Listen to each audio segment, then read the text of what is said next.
So let's start. Last week I managed to get the synchronized version of unknown tree support merged, and in the following week I will try to work on the asynchronized version. I just last weekend I realized I failed to handle the rebalance of the leaf node, so I'm trying to work on it, and also I will try to wrap up the review of the Backview by Redek and Heartbeat Racing. It has been around for too long by Yinxin. That's me.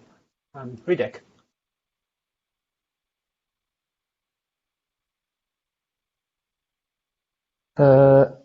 Last week I was mostly focused on performance testing. Two branches verified. One was the shutdown, the graceful shutdown PR. The result of the verification was that it imposes a penalty around 3.5%. Also reviewed the impact of Seastor of switching memory allocator from Seastor to libc, and it turned out to be 30%. So it's pretty bad, I would say. Besides of that,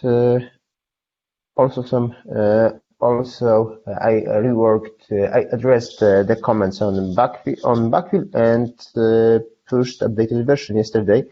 After there was some merge conflicts after incorporating the graceful shutdown.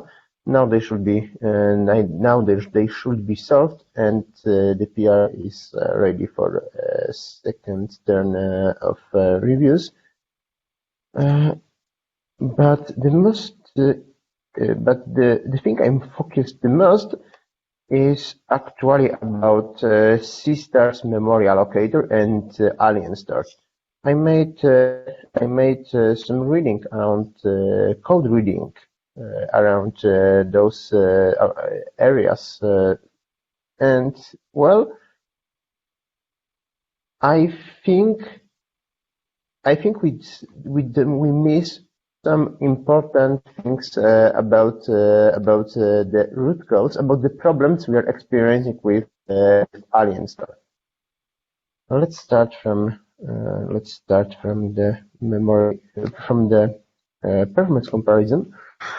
30%. So I think we cannot actually switch the allocator to libc for release builds. 5% was pretty painful. 30%, well, it's really not an option. But we still need Bluestar. So we have a bunch of possibilities. Redo the Alienstor concept, like adapt the Sam's idea about putting Bluestar into a separated process. I investigated this concept, and it turned out we would need pretty complicated,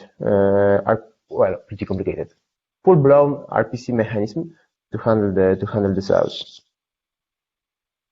But that's it, though, right? Yep, but I don't think we have exhausted all possibilities with the current concept. I mean, putting the Alienstor adapter by John May. I think we made some misunderstandings of how Seastor memory allocator works. I was assuming that it cannot handle. I was assuming that the problem was actually with handling multi-threaded requests, like allocating a chunk of memory in one thread and freeing it from the another one. I thought it's unsupported in Seastor.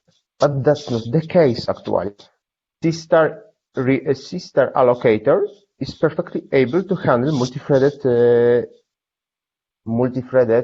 environments. It's able to handle the case when you allocate memory in thread A and freeze in thread B.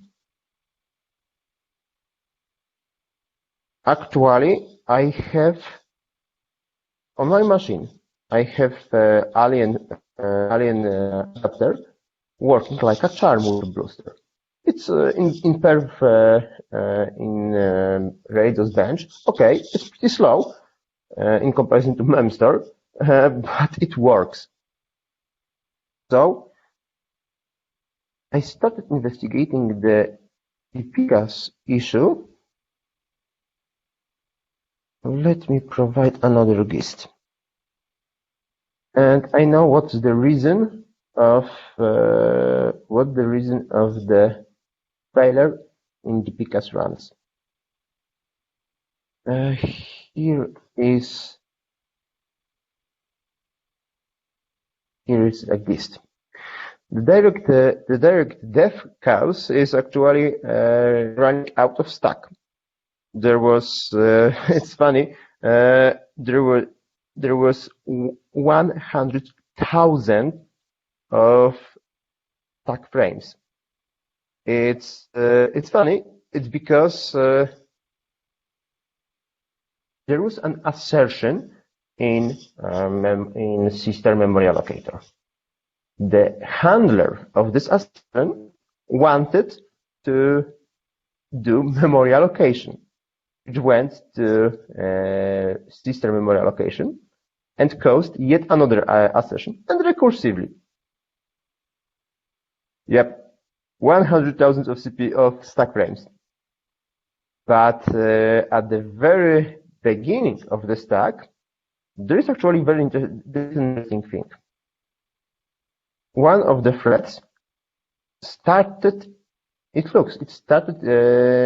interaction with the memory allocator from issuing non-null pointer 3. And the memory allocator wanted to initialize its structures, its thread local structures for this thread. And there could be a bunch of possibilities, and it's still work in progress. I'm still investigating it, but I think that the general claim that Seastor allocator doesn't support POSIX threads is actually false. I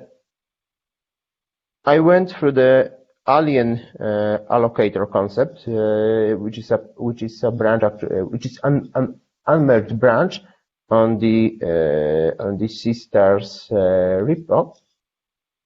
And from the point of view of memory allocator, the Seastor reactors are actually indistinguishable from other POSIX threads. Seastor reactor is run actually is actually handled by a POSIX thread, and somebody had to introduce a boolean to distinguish whether a particular POSIX thread is carrying Seastor reactor or it's different thread. So I'm absolutely sure that the claim that none of POSIX threads is supported is false. But it doesn't mean that the allocator is POSIX compliant. There are some limitations. POSIX would allow you to have much more threads than 256, which is the limitation of the current limitation in the Seastor allocator. POSIX 256 threads making interaction with memory allocator. If you have, you can have bazillion of threads, and it's fine. still they don't call malloc free or something like that. So, and now I'm curious, what's the difference between my pretty old Ubuntu that works, that runs Seastor like a charm, and the system and the environment from DPK. I wouldn't be surprised if there is a change in, let's say, standard library that caused, that enforced that encouraged more threads to interact with memory allocator. Bluestore doesn't create 200 and something threads. We had two. That's funny. It should work, but you can, as you can see in the gist, there is output from info threads of GDB, and actually the number at the moment of crash, the number of threads was very limited. There was maybe dozens of them, completely acceptable. We could go with that without any problem. Yeah, it's the thread pool is like 10 or something. Exactly. So yes, dozens exactly. would be... Okay. But before, just take a look on the latest ID of thread. 278. Okay, well, I think you should probably debug why it's making that many. Of course, that's what I'm doing. It could be that we'll be able to minimize the number of threads. Well, even if not, it's still fine. We still could very likely tune the Seastor allocator to reclaim some resources. At the moment, it has very, very rough policy for that. It actually pumps up. It actually doesn't try to reclaim perfect slots, but it could without a huge burden. Anyway, it must be much easier to change something at our side. I'm tracking the origin of pthread create calls right now. We'll know more today.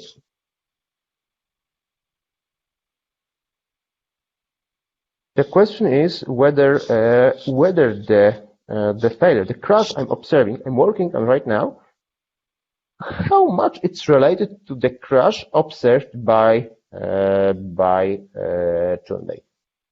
In other words, whether the death of OSD is caused by the same issue. I know that. Yep. Pardon? I understood from your email. I understood that that on your machine the Alien store with Seastor allocator exploded because of trying to allocate too big chunk in RocksDB. Is my understanding correct? Yes. There are some new operation executed, and they check the size if it is bigger some NR pages, something like that. If it is bigger as a return non-pointer. So the size of the new allocator wants allocate is more than the NR pages in the Seastor settings, and I try to enlarge that, and it passed that allocate, but I see. has the other problem. So I asked the Seastor guys. I asked them if Seastor allocator can be working in the. I saw it's. I think it's well. I saw the Avi's response, and I think that he is right in general. That I mean that the allocator is not POSIX compliant, but it actually maybe we don't need the full POSIX compliancy to run Bluestar successfully. Anyway, what worries me is that the bug I'm tracking right now, it's different from what you are saying. So likely we could have two bugs actually. Could you please take a look on your crash on your environment with GDB? It will be really helpful to get bug trace from your machine. Okay. Cool. And one more thing, Trime, I just wanted to understand if the issue you run into was the core was the core asking too much memory in a single shot, or it's just auto memory? Auto memory. It's running out of memory on that thread, or because every RocksDB shouldn't bookkeeping stuff. So RocksDB shouldn't require so much memory. Maybe it's a bug in RocksDB. Maybe it's a bug in Bluestar. I don't know. But if allocator fails because it can find a free chunk, well, it's suspected. So I forgot the exact function name, but just when Bluestar knew something, knew a data structure, and this new will go to the Seastor allocator, and they will compare the size you wanted and with some number he citing Seastor sightings, and if it is calculate memory. Do you mean that, right? Pardon? Calculate underscore memory, right? Calculate underscore. I will write in the chat. Okay. Oh, we already did that. Thanks. Yeah, so this function has some hard code size citing, and wait a second. I think there is a misunderstanding. I was tracing this function, and it's actually called from allocate, but not from the allocate belonging to Seastor allocator. It's called from allocate sitting in the resource namespace or something like that. It's something for interrupting you guys. Probably we can leave the details in the discussion for the end of this meeting, and sorry, can continue with the updates. Disabling the idea. Sorry. Thank you. Great, Chenmei. Yeah. So last week I'm working on the extended map B tree operations, such like search, find, and set, allocate, extend, such the basic operations. And I still need to work on the merge functions. And so then after the merge functions, I will work on how to handle the data. Yeah. So that is the current status. We're using SAM's KV layout nodes. Yes. The SAM's fixed key value layout and similar operations, but I used transaction manager to load the extend, not the cache. Yeah. Okay. Cool. Thank you. Sam? Yep, I'm adding the replay operations to the LBA tree nodes. At the same time, I'll add, failure unit tests for the transaction manager in general. After that, I'll continue on to doing segment cleaning. That's it. Sure. This week I was working on the blocking IO for recovery PR, and this is it. Now the manual test all looks good, and I think the code is good for review, although it lacks some testing case. I have one question. It seems that, from time to time we need to involve interrupting all some continuation chain. For example, when we do system shutdown, we need to interrupt all the ongoing IOs and to prevent them from waiting for ACKs from other OSDs, or when we're doing peering, and we need to interrupt the ongoing IOs too. For now, the approach we are taking is we throw an exception from the continuation. But there is cases like this. For example, on some continuation chain may create some promises, and we wait on the future of those promises, and we can keep those promises in somewhere, and we set them to exception when we want to interrupt them.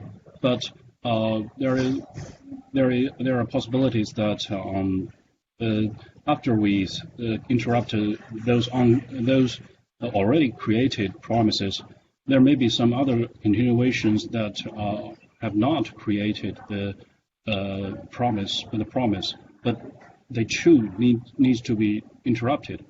So to prevent this from happening, we need to invoke some flag, and when we doing interruption, we set those flags, and when we say we finish the peering process, we unset those flags.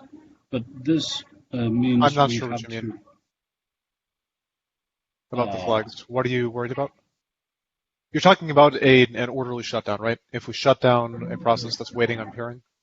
not only shut down. For example, when the OSD map changes and we need to do a peering, right? Yeah, and what you should do is you should surface an exception that says peering interrupted or something, and the consumer of that call chain should handle it. Yeah, but okay, say when we do peering, there are some IOs that are waiting for ACKs from other OSDs. Then there will be a promise that. That's right. So yeah. we should we should know where the corresponding future is, and we should fulfill it with an error, with an exceptional case in that scenario. Yes, that's what we are doing now. But there are possibilities that there are some other ongoing IOs that have not created those promises. That would be a bug. Yes. To prevent them from creating promises after we interrupted all the created promises. It would change the epoch. So you should always be checking the epoch for whether it's the current epoch. This is actually extremely common in the peering code. It happens all over the place. Yes, that means we need to check those epochs in literally everywhere. Continuations. Yes. That's exactly correct. Yes. Yeah, I think maybe we can. Is this? I don't know if this is feasible. Maybe we can. Also, you don't have to check every continuation, Johan. So if the continuation wakes up, oh, I see. Yeah, you do have to check it in every continuation. Sorry. Yeah, that's very error-prone, right? Yes, it is. Feel free to create some magic wrapper if you can come up with one, but that's what has to happen. Yeah. So what I'm asking is whether we need to implement some way to whether it is in Seastor or in Crimson that we can interrupt all the ongoing continuation chains immediately, without. Well, immediately is a problem, right? Because we already have a way to interrupt continuation chains immediately. The problem isn't interrupting a continuation chain that's running or that's blocked. It's interrupting one that's about to run, right? One that never actually blocked. Yeah.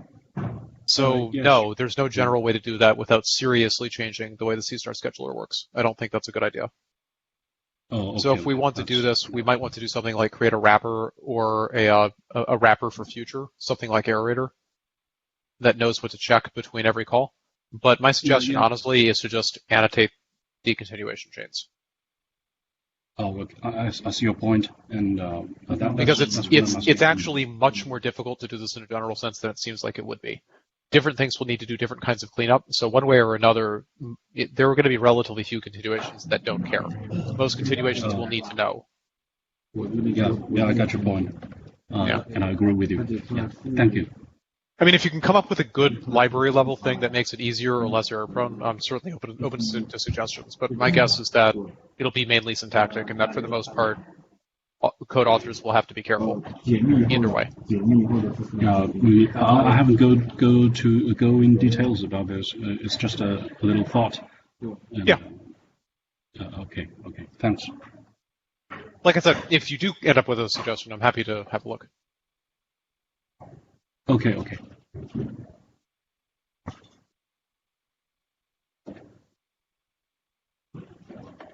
That's all for me.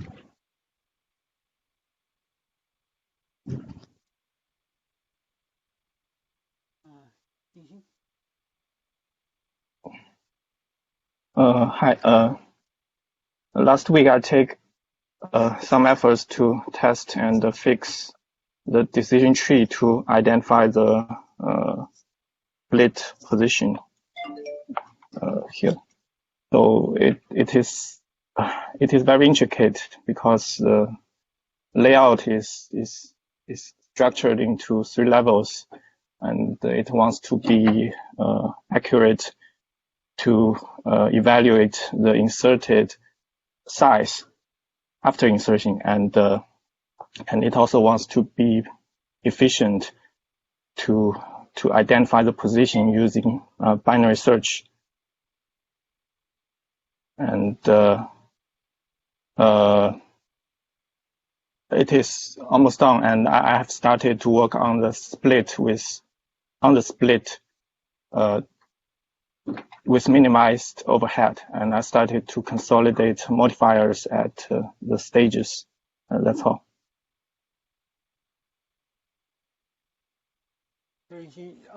Just to be clear, you're using the same approach, like what I have, like start with the synchronized version and then adapt it to the async version, right? Yeah. Okay. I think so. Thank you. This method is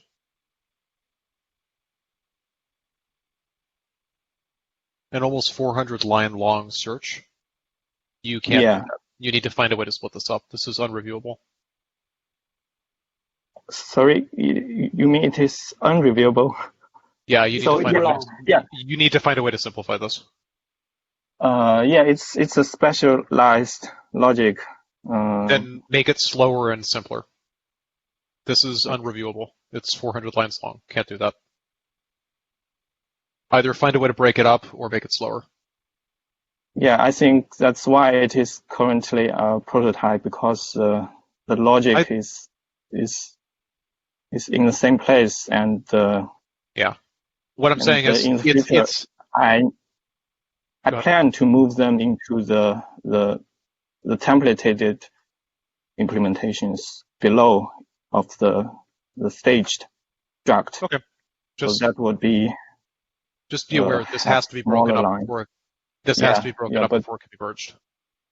Yeah, but it will be splitted after the whole solution works, I think, because I'm working on. If you want to test it this way, that's totally fine. I'm just saying we can't merge it with like this, just because I can't review this.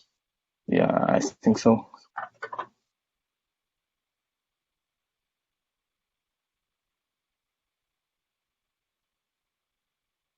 So that's me.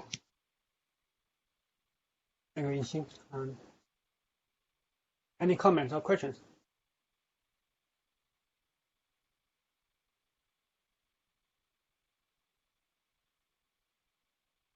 Nope. Just to finish the discussion on the Sorry. Alienster, my point was that the calculate memory is called from allocate, but this particular allocate, it's not a thing related to memory allocator, but it's something different. It sits in the resource allocate names. It sits in the resource namespace, and it's called from the initialization of Seastor reactor. The resource allocator will calculate the NR pages, the variable NR pages.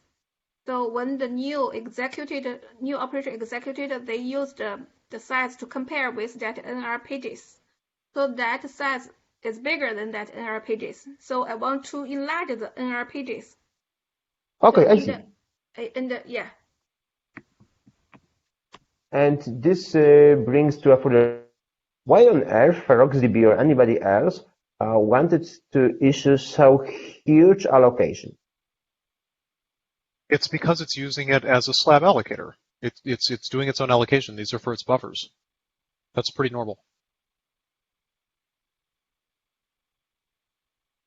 If so, then have you tried running Seastor with a much larger amount of memory, using -- memory 32 gigs or something?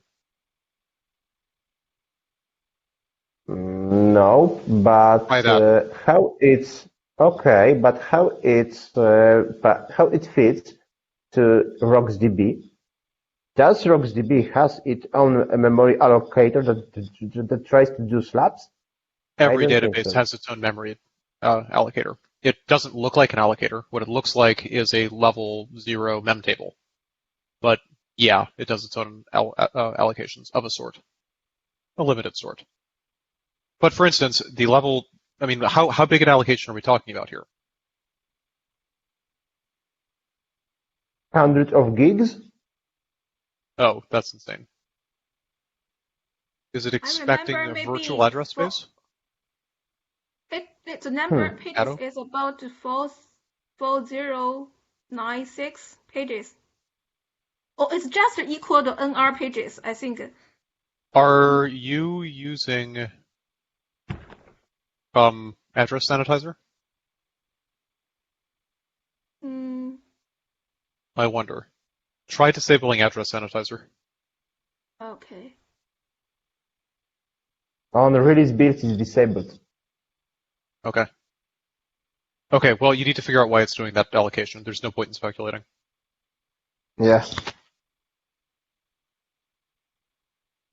What's funny, without any extra configurable tuning, Alienster works on my machine with Seastor's allocator.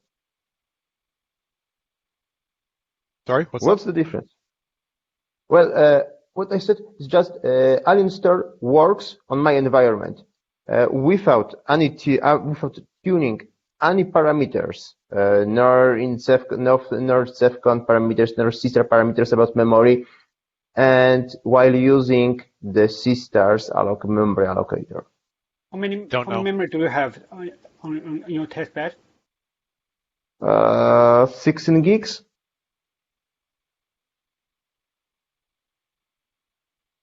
Let me check. Oh, on a very large machine,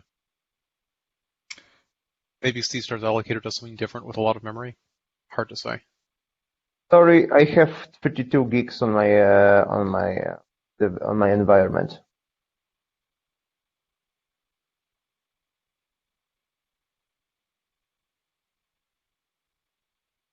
Anyway, we need to understand what's going underneath. By the way, how many memory do you have in your test bed when you run into that issue?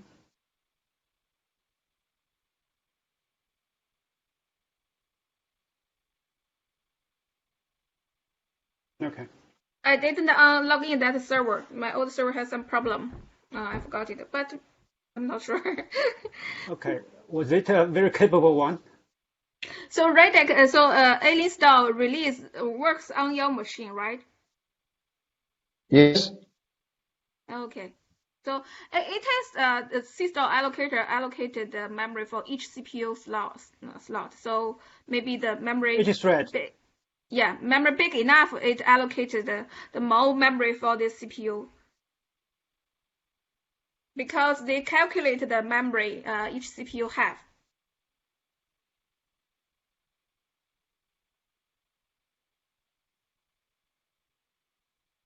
Let's start. Depends on the number of CPU cores you have by then. But we do only allocate a single CPU for a single Crimson instance. That's what we have in the vstart script. But the memory, the total memory is divided by the CPU number. And we also pass address space. hardwired memory, size of memory to Crimson OSD. If I recall correctly, it's like 4 gigs also.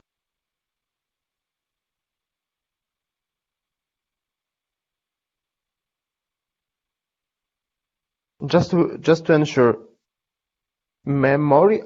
Seastor memory allocator starts not memory, but the address space.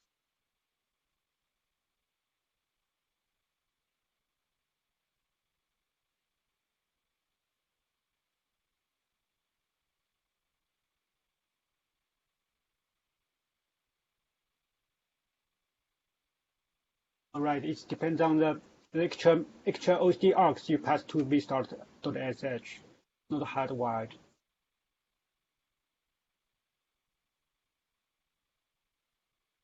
Probably you can share the exact command line you used for testing. So Redec, how many cores on your machine? For physical, 8 logical CPU cores. 8? Yep. Only 8? Only. So it is each CPU has 4G in your machine. And I have 88 cores. And okay. And let's check the memory.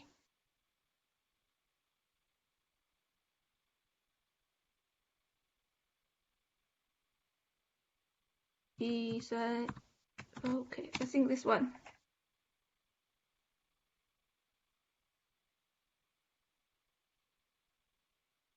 Okay, it's much bigger. But the course is bigger also.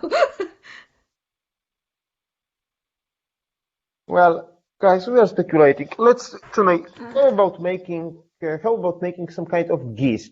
You know, putting all information in a single place, like the info about environment, in the build configuration. I mean the do CMake invocation line. The Seastor invocation and trace from DB. How about that? Pardon, I can't understand. Okay, my idea, my proposal was to make a gist from the debugging. That gist, like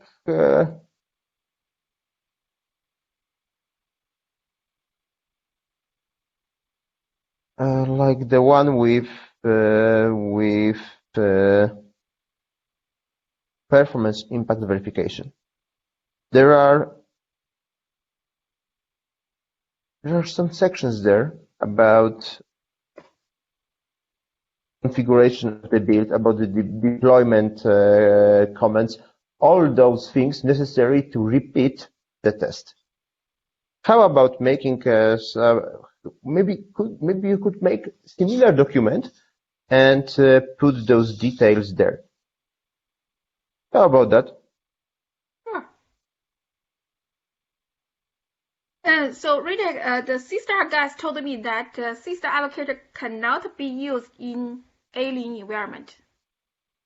I disagree. Radek That has just given a can number be, of reasons to think why it might work. So I think you should do what he's suggesting and help him debug it. Yeah, just to try to stay in the safe side.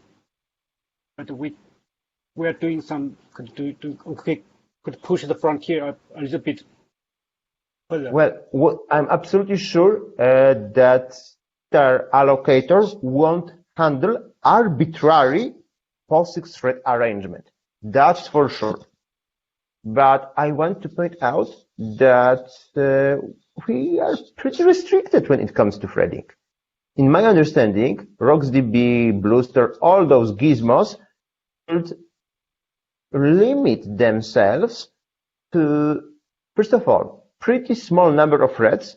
Second one, to managing those threads in a static way. I mean, thread pools.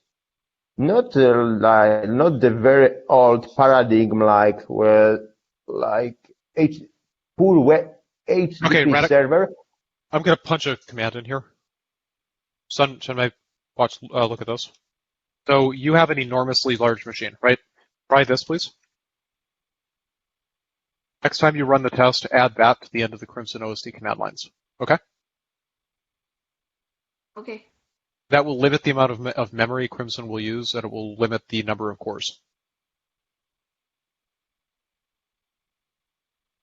If that makes the problem go away, then we know that it's something related to the number of cores it's trying to create. For instance, if you have 88 cores, Crimson's going to want to create 88 reactor threads, 88 plus whatever Bluester is currently making. Might be enough to mess it up. We can't support SMP4, right? Chunmei, this isn't about support. This is about debugging. We need to know if this fixes it. If it does, we know what's wrong. Okay? Okay. Chunmei, just take a look on the output from info threads in the last gist. The last seen thread ID was, if I recall correctly, 278, which means that somebody at the initialization phase created temporarily enormous number of threads. I don't know why. I'm surprised because of that, but it could explain.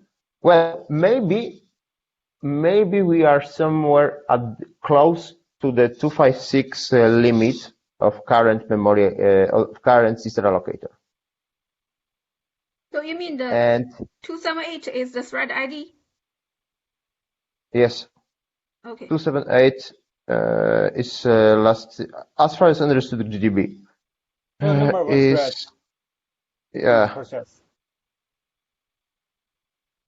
the moment of crash, there was only how many dozen or 20, something like that, not so much threads. But at the moment of crash, before it, I'm pretty sure that huge number of threads were started and exited. But Seastor allocator, it doesn't try to reclaim the per thread slots. It could do, but maybe there is a much simpler way to fix the issue. We'll see. Let's start from debugging. We need to get more info on that. Okay. We can also try to fine-tune the parameter of a Bluester, because I see a lot of thread name are related to bstore. So hope you can fine-tune it to get around with this problem. Anything else?